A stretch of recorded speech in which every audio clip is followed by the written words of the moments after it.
This year when I was teaching my course, I thought it would be interesting to start from thinking about shortest path algorithms, which people already know, and then see how those lead to reinforcement learning. Because in a way, reinforcement learning is about shortest paths in a state space, where you measure the length of the path as the cost of steps. So let's consider the most famous shortest path problem in graph theory. Given a weighted graph, each edge u from a vertex u to v has a non-negative weight, and we have some start vertex of S, and our goal is to find shortest paths from S to all other vertices. So has everybody seen this problem before? I'm going to guess you have. Yes, I think nearly everybody has things. So if we know the shortest path to vertex u and we have an edge from u to v, then a candidate for shortest path to v is min of either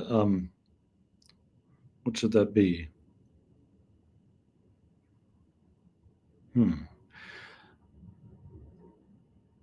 I think it should be a min over u. Well, our candidate is d of u plus w of v. I'm sorry, the slide doesn't make sense. When do we know we have an actual shortest path? And in Dijkstra's algorithm, there's a beautiful insight that if we're very careful about in which order we consider the nodes, we can add the nodes one at a time and get this whole tree of shortest paths out from our start node. And we have this famous Dijkstra's algorithm, and there's a beautiful correctness argument, and this was the 1950s, so people were very concerned about implementation details and time complexity and space complexity.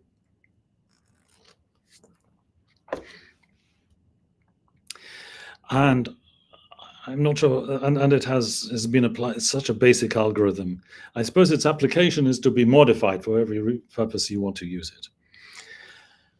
What about a slightly different problem, more like a reinforcement learning problem, where is one node in the graph where we place a reward, maybe some food, and instead of paths from a start node, we want to find shortest paths from all nodes to a terminal node T. It's still a minimum cost path problem. And then you think about this and you think, oh, that seems simpler, because from everywhere we just want to go to one node. Isn't that easier? Actually, it's the same problem, because the solution is to apply Dijkstra's algorithm by just reversing all the edges. And this, so whenever we have an edge, we pretend the edge is in the opposite direction, and we use Dijkstra's algorithm. And that way, every path from T to a node is actually a path from that other node back to T. Is that clear? I'm going to think that it is. So let's go here. So we introduce our standard terminology. We have a policy pi assigns to each node an outgoing edge. And we think, if you imagine an agent thinking, if at node U, which node shall I follow? It's a rule. Not all policies reach the terminal node. Some policies create cycles or dead ends. Our goal is to find an optimal policy. And we can think of reinforcement learning-like algorithms for this. So let's take a policy example. This is a policy that successfully reaches T. Then we define a value function. A value function is simply the cost of the path from U to a terminal following a pi. If pi doesn't reach the terminal from U, then the value is infinity, and our goal is to find a policy with minimum values for all nodes. And we get some optimality equations. let's look at an example of how we start solving this kind of shortest path problem by reinforcement, actually by policy iteration. This is like reinforcement learning. What do we do? In this case, our values absolutely satisfy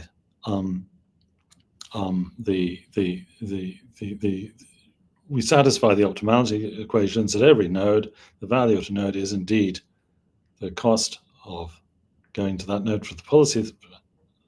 This is the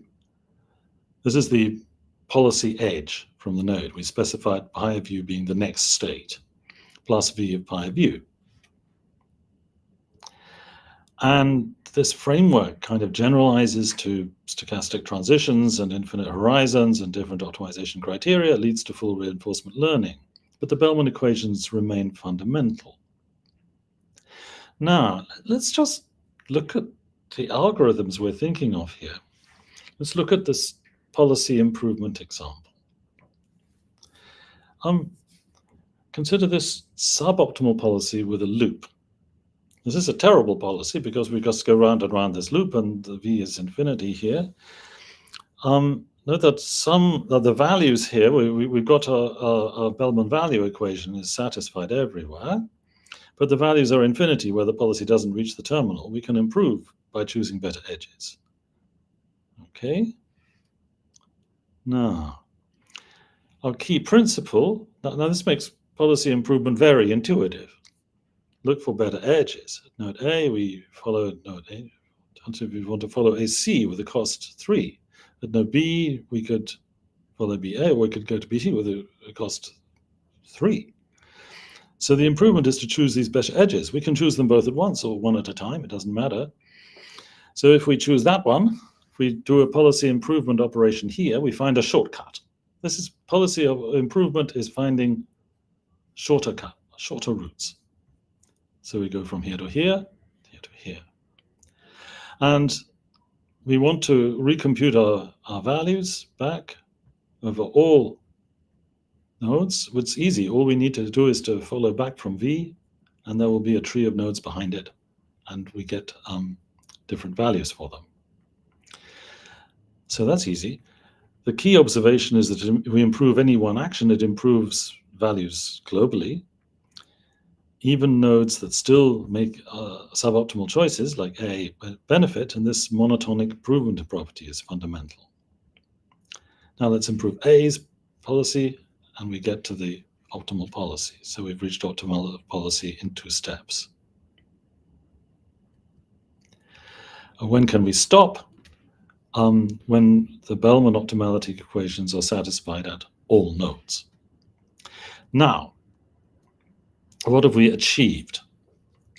Now, this has been, we've taken really the simplest case of reinforcement learning, which is, or of dynamic programming, which is finding shortest paths on a graph. We first considered a beautiful algorithm from the 1950s, which is Dijkstra's algorithm. That algorithm is wonderful. It's beautiful. It's absolutely as efficient as it can possibly be. And we managed to suggest something much worse, which is policy iteration. So policy iteration is worse in several ways. It's worse because it takes longer. We have to repeatedly look at all nodes and check and see if and secondly, policy iteration, as I describe it, is under-specified. It's like half the algorithm. The other half, the clever half of the algorithm is, which nodes do we check? And this is a problem that goes through all of reinforcement learning. That the formalisms of reinforcement learning tell you how to update the value or the policies or values at nodes during experience. You get some experience, you get some data, you try something out. How do you update the values and the policy? you may not be you may not have values, you may not have Q. You have to have some or all of values, Q, and a policy. But it doesn't tell you what experience you need to get. It's like that's half an algorithm. Dijkstra's algorithm is a complete algorithm. It tells you what nodes to look at, and it gives you a guarantee of an efficient guarantee based on the number of nodes in the graph. And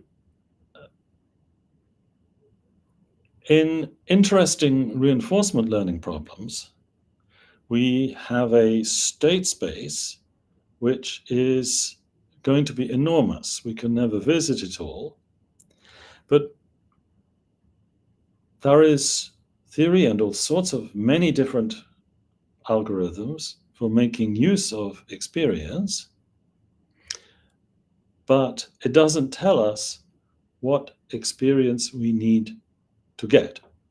Now, in some very simple situations, as in contextual bandits, or I think just 2 days ago in linear MDPs, very, very constrained situations, or in very small state spaces, then you can devise practical algorithms which are guaranteed to succeed in finding the optimal policy in an efficient way. But those are very exceptional situations. If you're doing deep reinforcement learning to play a computer game, it's not obvious at all what experience you need to get. So reinforcement learning, if you like, provides half the algorithm. The other half is up to you, up to the implementer. So that's kind of the first point I wanted to make out of this simple thing. Wow. Are there any questions? Please stop me. No questions. Chris, a quick question. Yes. So in RL we have stochastic transitions. How Yes. does this apply to this shortest path algorithm that you just mentioned? Yes, so stochastic transitions, they mess up. I don't know any. Maybe there's a version of Dijkstra's algorithm for stochastic transitions. I really don't know. I doubt it. I don't think so. The stochastic transitions mean that in practice that you need to, if you want to guarantee to find an optimal policy, then you need to either repeatedly scan over and check and to do a backup at each state, or you start solving systems of linear equations. So they make the problem harder.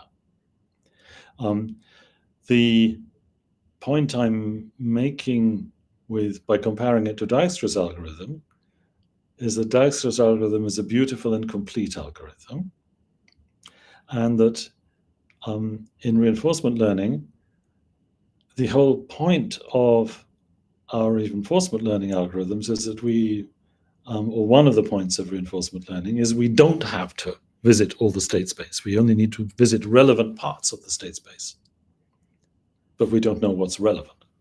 So in a sense, these algorithms are partial algorithms.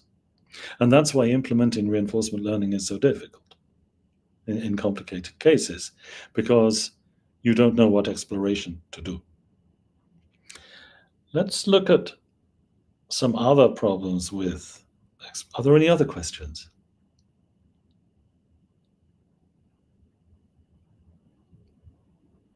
Well, that's a good question. Let's look at a grid world. So, as I described, I was interested in how animals learn. And I looked at literature on animal learning, which actually I didn't know anything about, luckily. And let's think about a very simple animal learning experiment. We have some mouse, and we keep on giving it two different alternatives, two different cups, and one of the cups has something nice in it. And the conventional, old-fashioned animal learning theory, it found that it had expressions for the mouse would strengthen its association with the good cup if it tried the good cup, and weaken its association with the bad cup. But the theory implied that there was a series of separate experiments. And I thought that maybe from the mouse's point of view, that's not strictly true. That really the problem is delayed rewards. This theory of single experiments is kind of incoherent, because how does the animal know when a trial begins and ends? When the rat is halfway to the cup, it hasn't yet been rewarded. Why doesn't it learn at this point there's no reward for going halfway to the cup? And then the rat would not start. And typically, getting a good reward may require some unpleasant effort first. Why doesn't the animal learn not to make the effort? Now, you might say, oh, well, the animal wants to go to the cup to see what's in it. So for the animal, it's one task. Maybe. But there are situations where you can indeed learn that maybe getting to the goal is not worth it. I mean, some people like walking up mountains, and you have a great reward when you stand at the top and you look around. But other people might decide halfway up they don't like this. It's perfectly rational for them. So some tasks you want to stop, and you do want to learn that it wasn't worth it. So how might animals do this? And that's how you get to the conception of states, actions, and rewards. And you simplify the whole problem into these. And the key to finding the simplest learning method is to rewrite the Bellman equations in terms of this quantity Q instead of V. Because if you write your Bellman equation in terms of V, you have the max over actions immediately in the equation, and you're maximizing over the expected value of the consequence of the immediate consequence of the actions.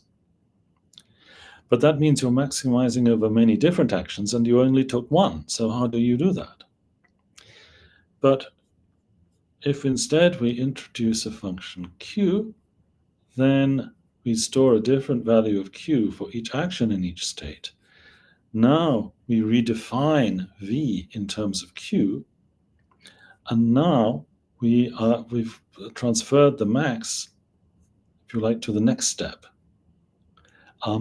And we can indeed.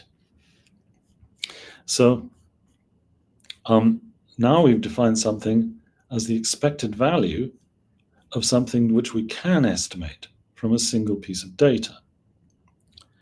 And this suggests very simple learning algorithms. So the expected value of this is going to be Q. So if we do small updates, we'll get there. Now, these are the key points about it. So how does this work in practice? Let's take the simplest possible example.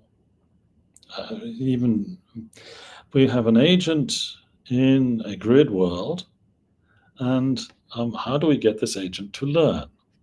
Now, we've gone from a view where in graph theory problems, you usually assume you know the whole graph. In reinforcement learning problems, you assume that you are, if you like, exploring this graph with stochastic transitions. So the agent doesn't know its position. In this case, in the grid world, it's a very strange world because we assume the agent doesn't know anything about geometry at all. It doesn't know that the grid is arranged like a square. It doesn't know that there's a goal. All it can do is identify, maybe by different smells or something, which vertex it's currently at, and it can maintain Q functions at that vertex. So the states are grid points. The agent can go, if you like, north, south, east, or west, one step. And let's have some, it doesn't like taking a step. It's a little tiny punishment for taking a step. It really doesn't like being in the water, the puddle. It's like a lake. And the +1 on reaching a goal. Discount factor we want for time horizon 0.99. Now, I'm sure you've already been taught that, it's understood that in order to solve this problem, in order to learn an optimal policy, we need to explore. Let's take the simplest idea, which is epsilon greedy. We take a random action with probability 0.1. Otherwise, in the state, we choose the action with currently maximal Q. And we divide life into trials. So each trial starts with the agent placed at a random point in the grid. So the agent lands at a random point in the grid, and then it wanders around until it hits the goal, and then another trial starts. And we do Q learning for this. Very simple situation. Maybe you already did it in class. Well, the first thing to do is to compute what the optimal policy is.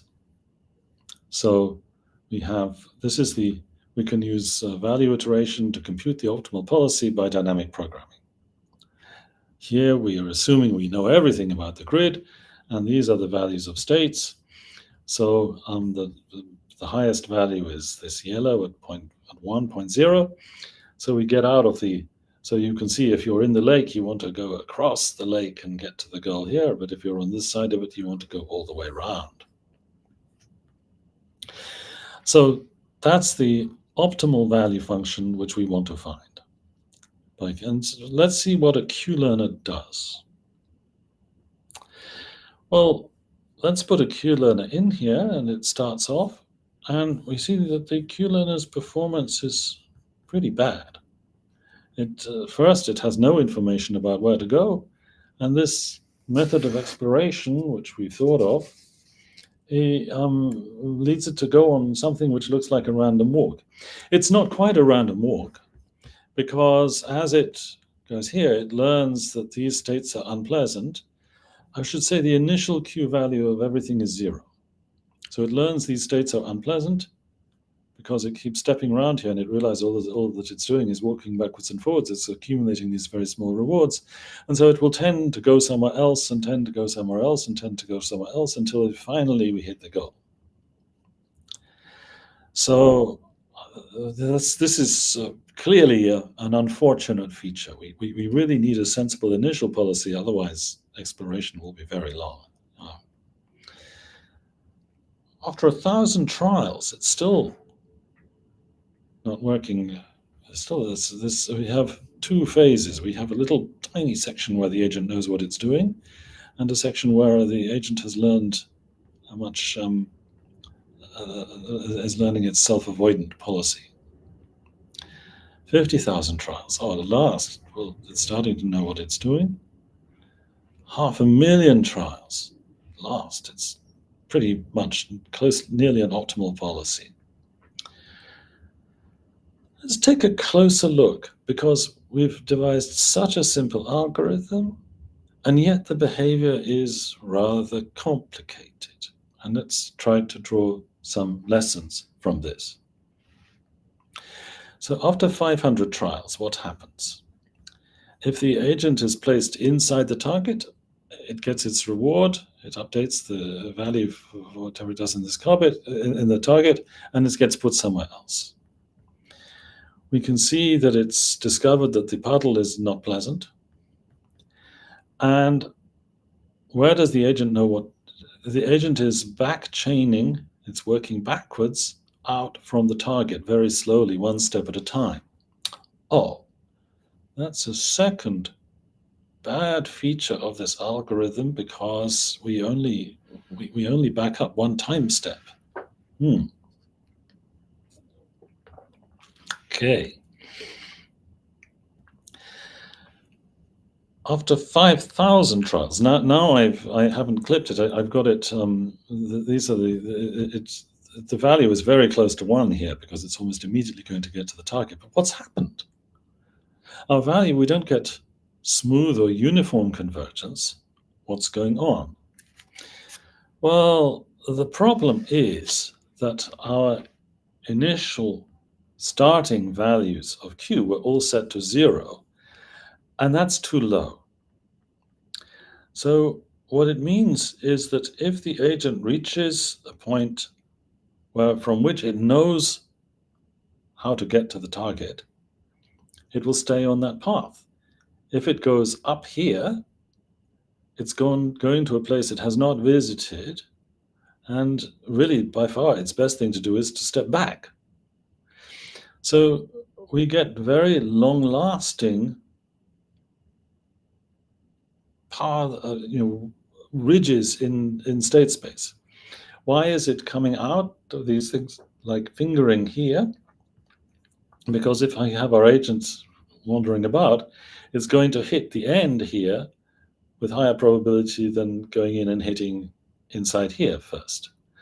Once it comes to here, it then immediately goes to the target. Well, seems okay, but what happens? If we carry on, it gets these well known paths in state space are very persistent. We know essentially optimal values along these paths. We don't know them everywhere else. Even after 500,000 trials, we are seeing that it's still not getting, we haven't got the optimal value everywhere. And you just carry on after 5 million trials. This convergence is really quite slow. And this is because of this epsilon greedy exploration and because the starting Q value is 0, which is too low. So,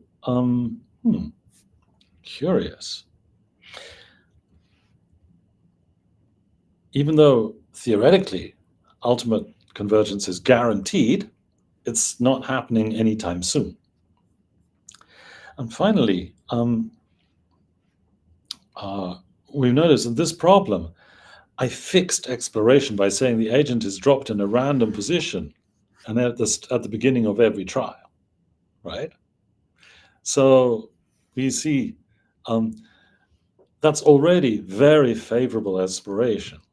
If I hadn't done that, things would be looking much worse. Let's see.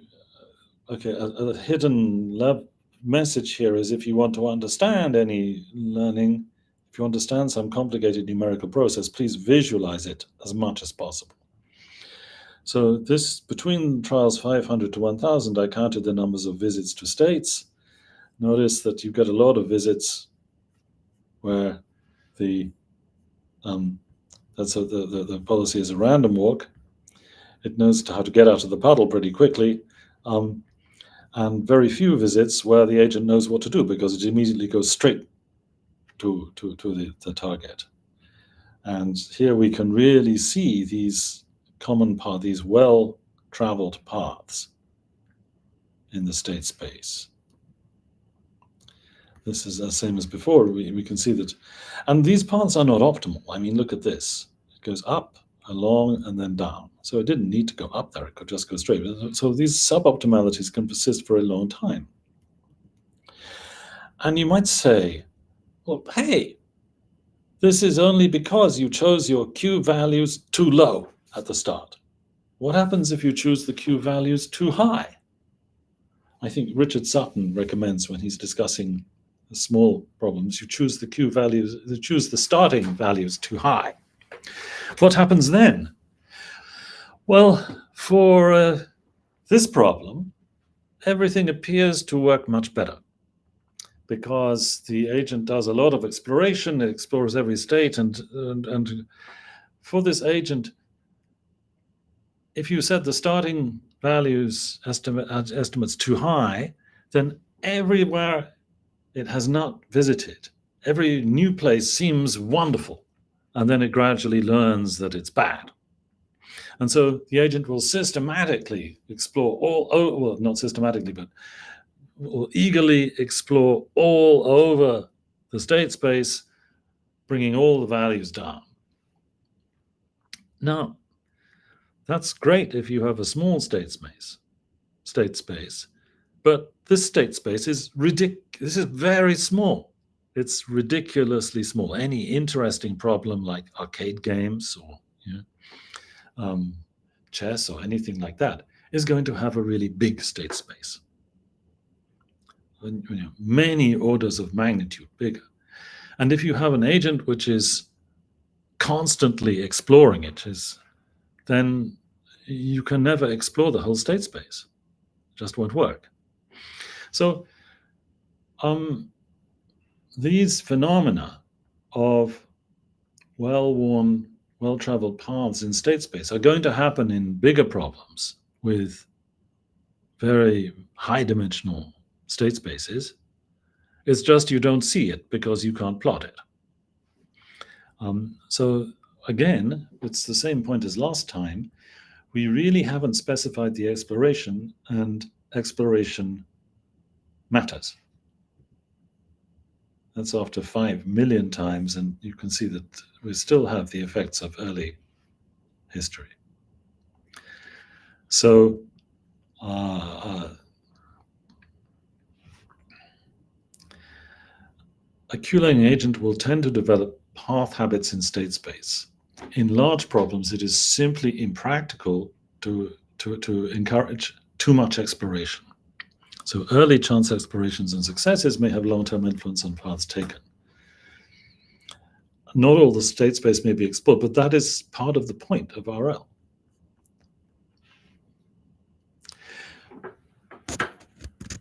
Any questions? How are you all? This was very interesting, Chris.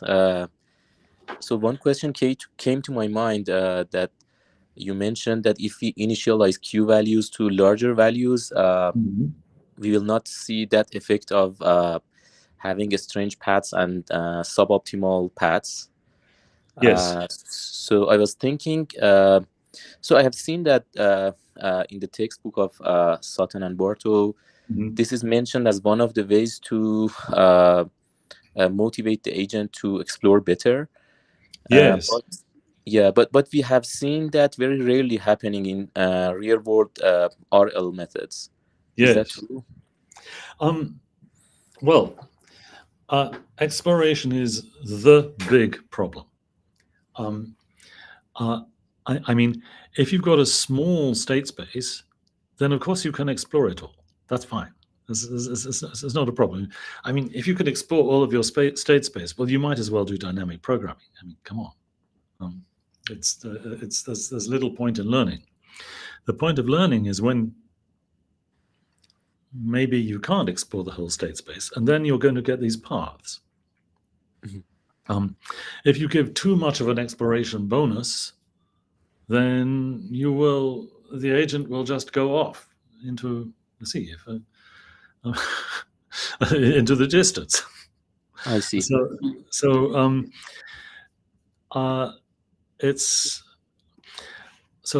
what I'm making really the same point as in the first talk, which is that reinforcement learning is half of one theory.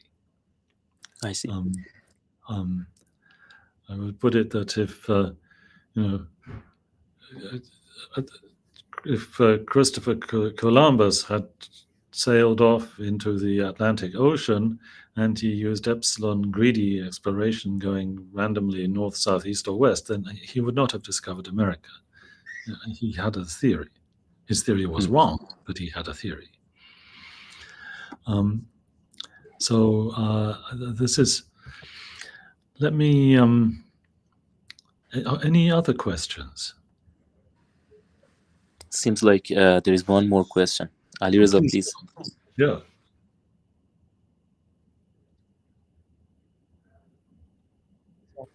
I think it's Arash. Arash, please. Yes. I was wondering if the other half of the solution would be the theory for exploration if the reinforcement learning is just one half of the solution. I'm sorry, I didn't quite catch. Sorry, you said the reinforcement learning is just one half of the algorithm. I was just Yeah. wondering if the other half would be the theory for exploration, the theory for active learning, or how this could be completed. I mean, I think it's a great question, and I don't know.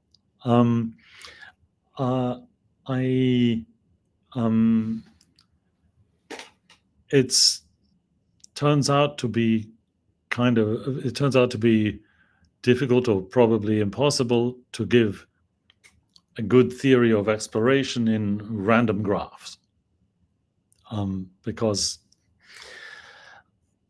the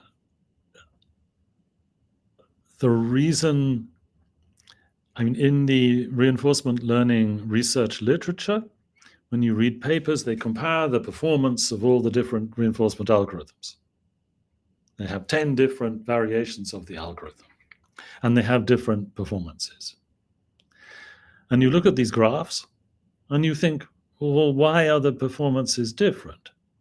Is it that they are making better use of their experience, or because one of them is exploring better than the other? And you just don't know. And it's the experience the agent has depends sensitively on what it learns, and it's the exploration that you have built in. And so many failures of RL algorithms are because the agent either never finds any interesting part of state space, or else they don't vary their experience in appropriate ways. They don't explore. It's not the only problem, but I mean, I think it's they are descendants of these optimal pathfinding algorithms. Any other questions?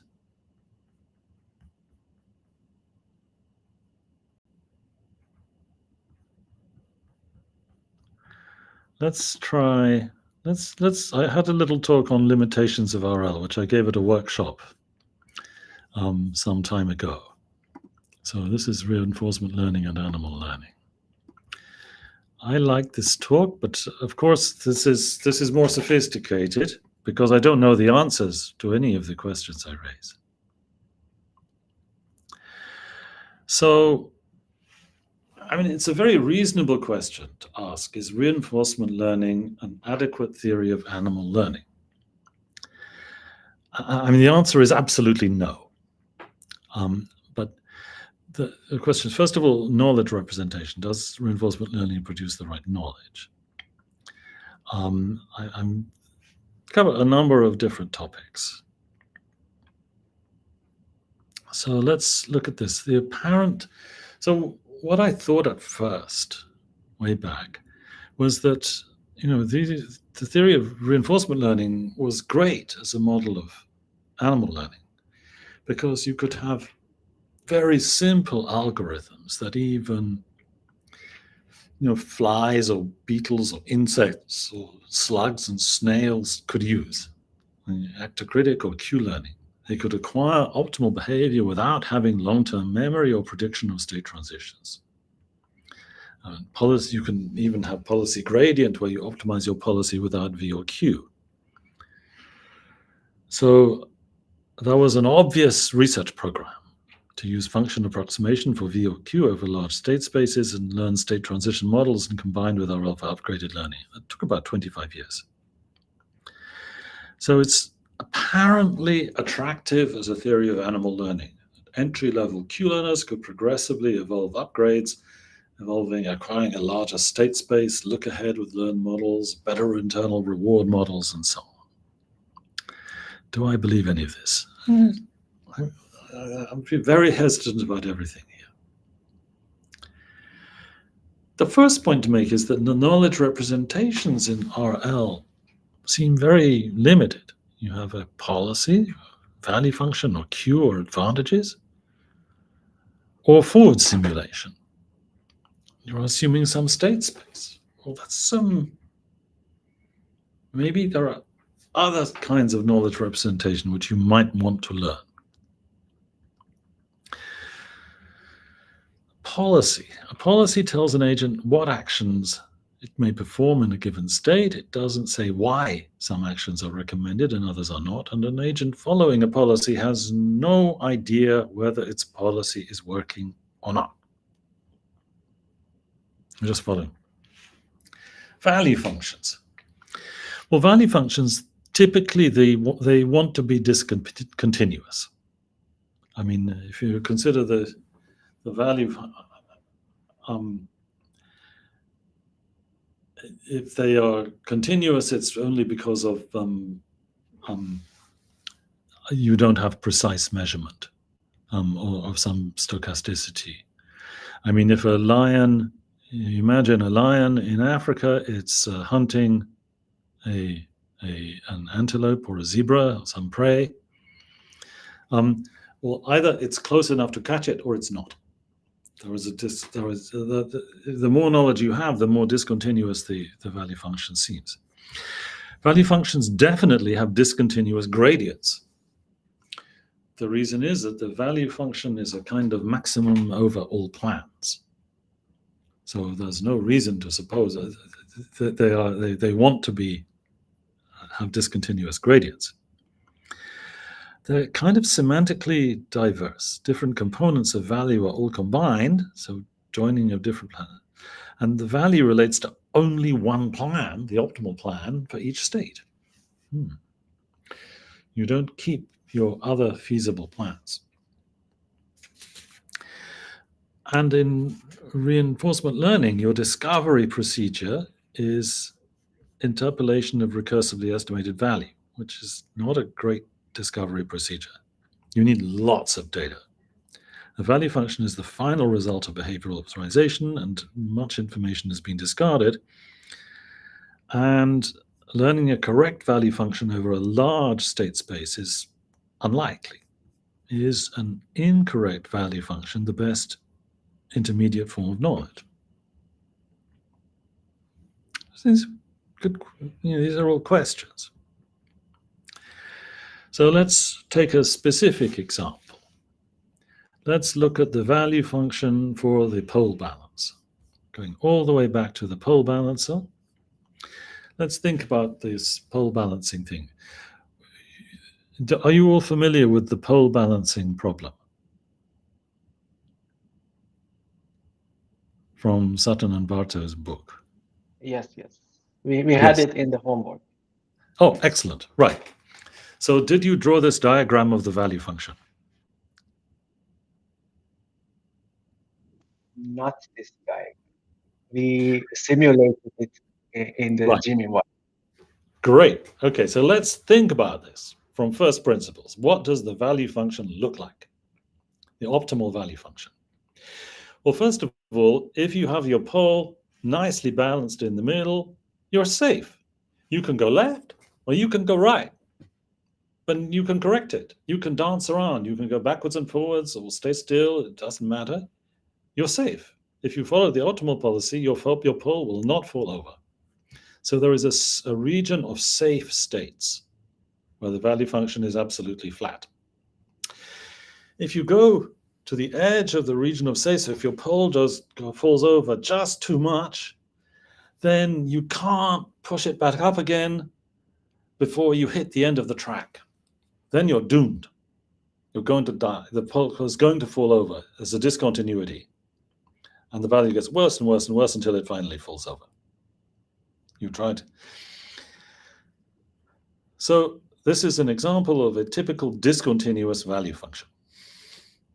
If you try to learn this with deep reinforcement, with neural networks, it's really quite hard to learn this value function because your safe area is in a 4-dimensional space.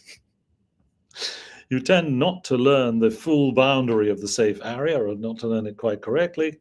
And the problem here is that neural nets think their function is smooth. Well, this function is not. Let's look at a slightly different problem. Suppose you're in a lecture theater, a lecture room, lecture hall, and there's door A and there's door B. And you may desperately want to, your value, we're maximizing value here. So if you're at door B, this is your value. You can get out straight away. If you're at door A, this is your value. You can get out straight away. If you're halfway between, well, you can go this way or this way. Now, there is a perfectly good plan. Even if you're standing by door B, you can go towards door A and leave, but you have forgotten it because this is the value function for door B. Now, so the first thing to notice is that the gradient is not continuous here. The next thing to think about is we really have forgotten useful information by learning all this, which is that supposing door B is locked, then if you are a QNet learner, you go, if I try traveling left, well, what happens? I immediately want to go right again. So my policy is, even if I explore by going this way, my policy then sends me back to where I came, to the same position. So relearn, this is not even helping you relearn a new policy if one of these doors is locked. So, I mean, you can say, oh, yes, but this is the optimal policy. And I say yes, but if you know a little bit more about the problem, then there are interesting plans which have been lost. What's really going on? What I think is going on, one thing is going on, is that when you do your first programming course, what do people tell you? They tell you to write clean programs and modifiable programs, well-structured programs, so that you can modify them. And you don't want to optimize absolutely everything, because that will make your code hard to change, and you intern. So reinforcement learning is trying to compute the optimal policy and value function directly from a forward simulator or experience. It doesn't seem to produce any useful intermediate knowledge, and it doesn't have any deep understanding of the environment that it finds. It has good performance under highly controlled, consistent conditions, but no reason to expect V to be correct in unvisited regions. So, DeepMind, the company DeepMind's great successes in reinforcement learning, these are for very controlled problems. So for optimizing circuit board layouts, and discrete optimization problems, yes, these are controlled environments. For chess, games like chess and Go, these are highly controlled, limited environments.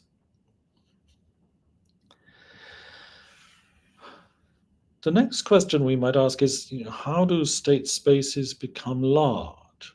Again, these are very inconvenient questions.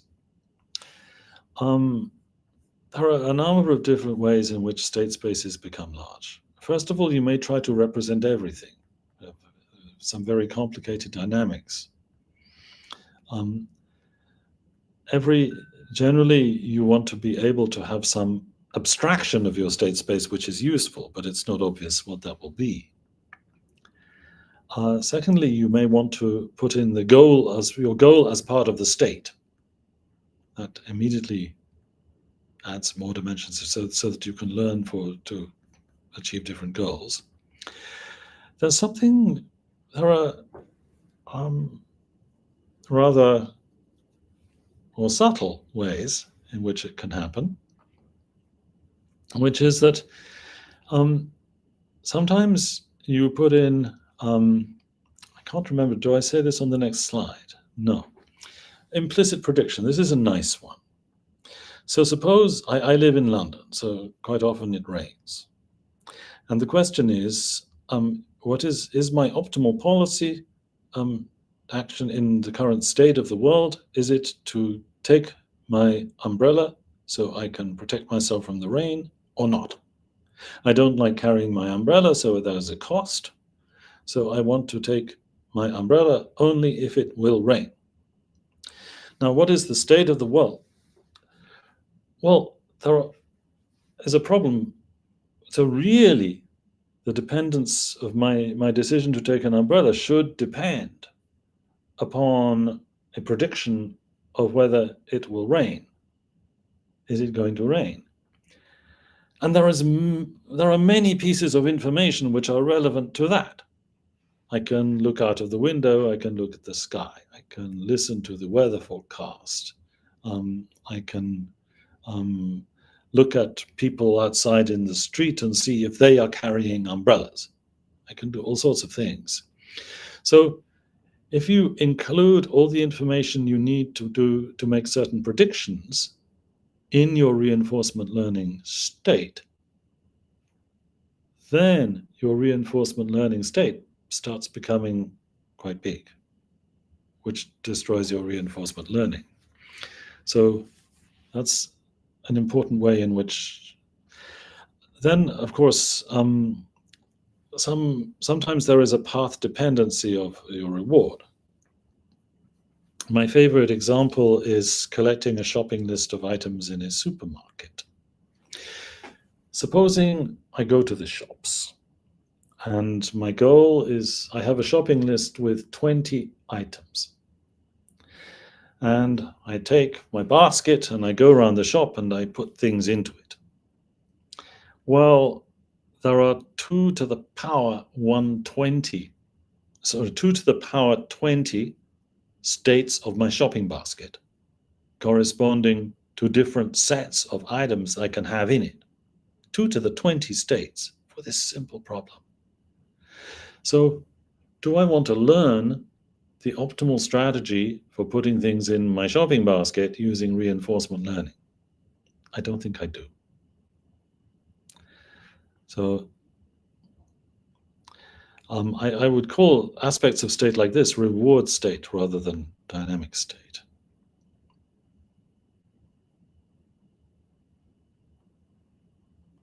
Let's go to achieving it right. At my previous point, exploration. Exploration is critically important in getting anything to work, especially in large state spaces. Only a tiny part of the state space can be visited. The agent must visit the right part. So specifying exploration is an active research direction. That means nobody knows what to do.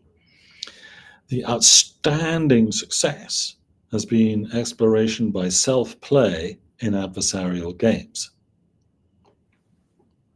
So DeepMind, first of all, their first versions of AlphaGo and their first versions for chess, they used examples of many games in order to learn a starting policy so that their agents would get some reasonable experience. Then they discovered that for these problems, and these problems only perhaps, self-play was a wonderful heuristic. It worked really well. So this is an example, this is the outstanding example of a great heuristic for exploration in adversarial games.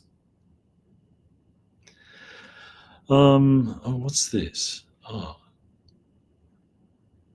Do animals perform reinforcement learning?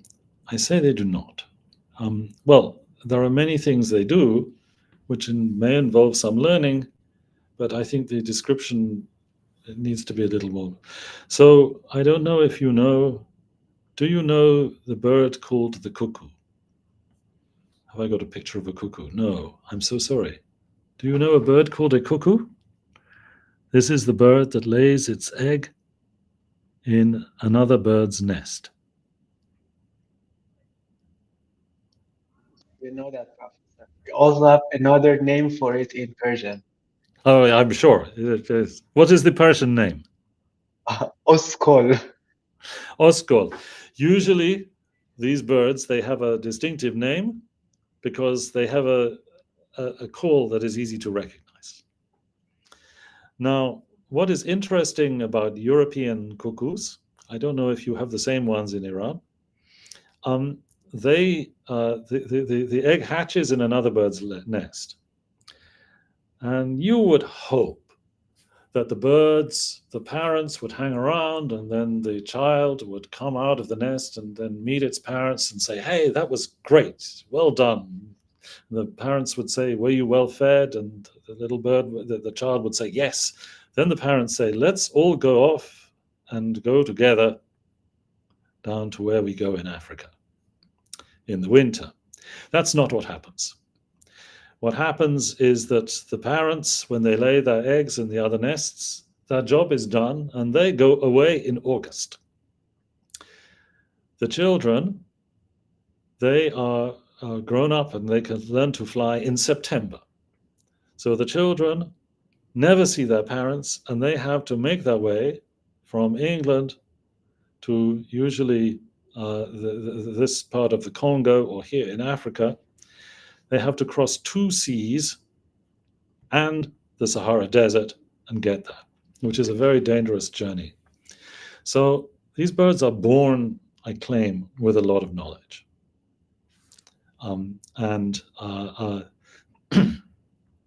They are and these are the tracks. We know not so much about this migration. These are the tracks. They have live websites for tracking them. So it is clear that, as you might expect, for animals, mostly, except for some, the rule for animal learning is that except for some very sophisticated animals, like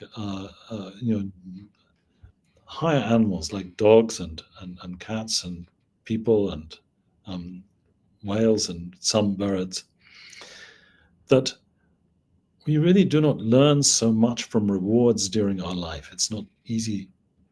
That most behavior is the triggering of very complicated innate behavior. And so there is almost no theory of this, as far as I know. And if you talk to people at DeepMind about it, they get very annoyed because they don't have a theory and they just don't want to think about it. What's another difference between reinforcement learning and reinforcement learned behavior and others? I don't know. In England, we really like watching nature programs on TV. So I don't know, have you seen BBC nature programs about the animal behavior in the world? One thing you notice about the behavior of a wild animal is they are very resourceful. They survive in an environment. They're born and they almost immediately survive a great variety of different situations in almost as wide a range of states as possible. Their behavior seems much less optimal, but it really is autonomous. Now, have I got my... yes. So when you have domestic animals like sheep have been very highly bred and they are no longer wild animals. Now, I don't know if any of you come from farms where you keep sheep, but my sister has sheep. And one thing you know, if you have sheep, is they are not like wild animals. They have lost it. If you have sheep in a field like this, they will try to kill themselves. You have to go and look at them every day. They can get onto their backs and they can't get up. They will get stuck in situations where wild animals really don't. And most especially, I couldn't find pictures about it. Sheep remarkably can get into difficult situations and then they can't get out. So if the sheep goes in a narrow place, it doesn't know how to go backwards very often to get out. So there seems to be some general areas of survival knowledge which the sheep have mostly lost because they have been so highly bred and looked after for so long. What would a better theory look like? The answer is I really don't know. And but I think it's always a good idea to think about. I hope that I've given you a talk you did not expect, talking about the limitations of reinforcement learning. I mean, there are remarkable successes, but